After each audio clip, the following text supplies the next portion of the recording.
Assalamualaikum warahmatullahi wabarakatuh. Perkenalkan, nama saya Tosa Anggara dengan NIM 21042219. Pada kesempatan kali ini saya akan membuat video untuk memenuhi tugas mata kuliah Administrasi Pertanahan dengan dosen pengampu Ibu Nora Eka Putri. Dan video kali ini membahas materi pertemuan kedua dengan materi yaitu konsep manajemen pertanahan. Nah, langsung saja kita masuk kepada materi yang pertama, konsep manajemen pertanahan.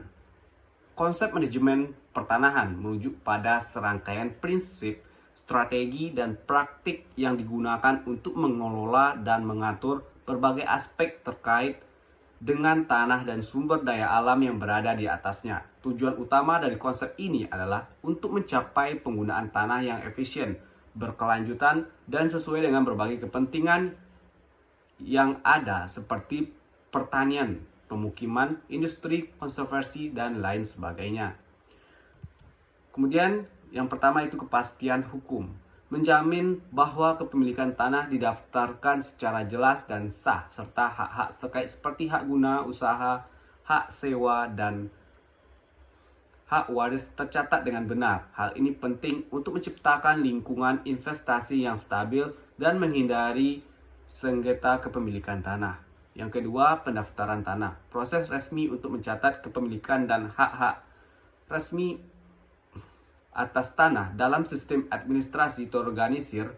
Pendaftaran tanah yang baik membantu meningkatkan kepastian hukum, memfasilitasi transaksi tanah, dan mengurangi risiko sengketa kepemilikan. Kemudian yang ketiga, pemetaan dan pengukuran tanah.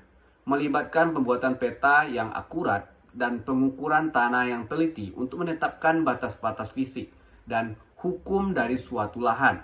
Pemetaan dan pengukuran yang baik membantu menghindari sengketa batas tanah dan memastikan penggunaan tanah yang efisien. Kemudian yang keempat, pengelolaan sumber daya alam. Memperhatikan pengelolaan sumber daya alam yang berada di atas tanah seperti air, hutan, jalan pertanian, dan keanekaragaman hayati. Pengelolaan yang berkelanjutan diperlukan untuk memastikan ketersediaan sumber daya alam bagi generasi saat ini dan masa depan. Kemudian strategi manajemen pertanahan. Nah, strategi manajemen pertanahan adalah suatu rangkaian langkah atau tindakan yang direncanakan dan dilaksanakan untuk mencapai tujuan-tujuan terkait dengan pengelolaan tanah secara efektif, berkelanjutan, dan sesuai kebutuhan masyarakat. Kemudian yang pertama, perencanaan tata ruang dan zonasi penggunaan tanah. Yang pertama yaitu membuat rencana tata ruang yang jelas dan terperinci untuk mengatur penggunaan tanah sesuai dengan kepentingan ekonomi, sosial, dan lingkungan. Yang kedua, menetapkan zona-zona penggunaan tanah yang memperhitungkan kebutuhan pertanian, perumahan, industri, konservasi, dan infrastruktur. Kemudian pemetaan dan pengukuran tanah, yaitu dengan cara melakukan pemetaan yang akurat dan pengukuran tanah yang teliti untuk menetapkan batas-batas fisik dan hukum tanah. Kemudian memanfaatkan teknologi pemetaan modern seperti Sistem Informasi Geografis atau SIG untuk meroleh data yang lebih akurat dan efisien. Kemudian yang ketiga, pendaftaran tanah dan kepastian hukum. Ini dapat dilakukan dengan mendorong pendaftaran tanah yang lebih luas dan sistematis untuk memberikan kepastian hukum kepada pemilik tanah. Kemudian memperbaiki proses pendaftaran tanah agar lebih cepat, mudah, dan transparan. Kemudian pengelolaan sumber daya alam di atas tanah, yaitu mengembangkan strategi pengelolaan sumber daya alam yang berkelanjutan seperti pengelolaan air, hutan, lahan pertanian, dan keanekaragaman hayati. Kemudian menerapkan praktik-praktik pertanian yang ramah lingkungan dan berkelanjutan.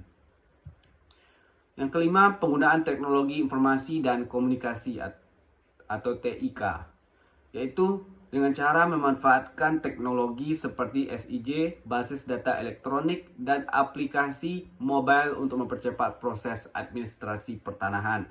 Kemudian yang menggunakan teknologi sebagai alat untuk memantau kondisi tanah, mendeteksi perubahan lingkungan, dan mengoptimalkan penggunaan tanah. Kemudian yang keenam, partisipasi masyarakat dan pemangku kepentingan, yaitu dengan cara mendorong partisipasi aktif masyarakat dan pemangku kepentingan dalam perencanaan, pengambilan keputusan, dan pelaksanaan program-program manajemen pertanahan. Kemudian membangun mekanisme dialog dan konsultasi yang inklusif untuk memperoleh masukan dan dukungan dari berbagai pihak terkait. Kemudian yang ketujuh yaitu menyusun kebijakan yang mendukung manajemen pertanahan. Ini dapat dilakukan dengan cara yang pertama mengembangkan kebijakan-kebijakan yang mendukung pengelolaan tanah yang efektif seperti kebijakan reforma agraria, zonasi penggunaan tanah, dan perlindungan ke lingkungan. Kemudian yang kedua memastikan konsistensi dan koordinasi antara kebijakan-kebijakan yang ada dengan tujuan manajemen pertanahan yang berkelanjutan. Nah, sekian pemaparan video yang dapat saya sampaikan. Jika ada salah dan janggal, saya mengucapkan mohon maaf. Wabillahi taufiq wa hidayah. Wassalamualaikum warahmatullahi wabarakatuh.